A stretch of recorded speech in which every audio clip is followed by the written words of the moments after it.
ദൈവത്തിന്റെ ഏറ്റവും പ്രിയമുള്ളവരെ, അവിടുത്തെ സമാധാനം ഞാൻ ആശംസിക്കുന്നു.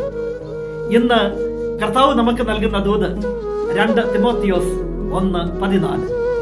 നിന്നെ ഏൽപ്പിച്ചിരിക്കുന്ന നല്ല നിക്ഷേപങ്ങൾ നമ്മിൽ വസിക്കുന്ന പരിശുദ്ധാത്മാവിന്റെ ശക്തിയാൽ കാത്ത് സൂക്ഷിക്കുവിൻ.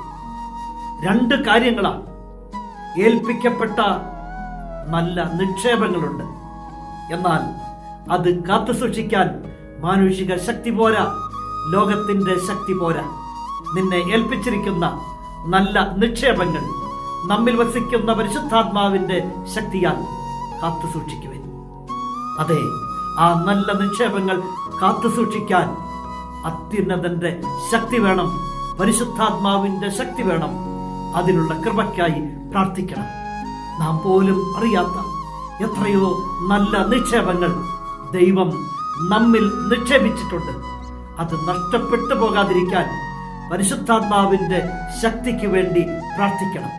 എൻ്റെ വിശ്വാസവും എൻ്റെ ദൈവഭക്തിയും എൻ്റെ പ്രാർത്ഥനാ ചൈതന്യവും എന്നിൽ വർഷിക്കപ്പെട്ട പരിശുദ്ധാത്മാവിന്റെ വരദാന ഫലങ്ങളും നഷ്ടപ്പെട്ട് പോകരുത്. എന്നിൽ മറ്റുള്ളവരോടുള്ള കരുണയും ദൈവസന്നിധിയിൽ ഞാൻ അനുവർത്തിക്കുന്ന അനുതാപവും ഒന്നും നഷ്ടപ്പെട്ട് പോകരുത്. അവ കാത്തു സൂക്ഷിക്കപ്പെടണം. അതിന് പരിശുദ്ധാത്മാവിന്റെ ശക്തി വേണം. പ്രാർത്ഥിക്കണം. നമ്മുടെ ദൈവം നമ്മെ എല്ലാവരെയും സമൃദ്ധിയായി അനുഗ്രഹിക്കും.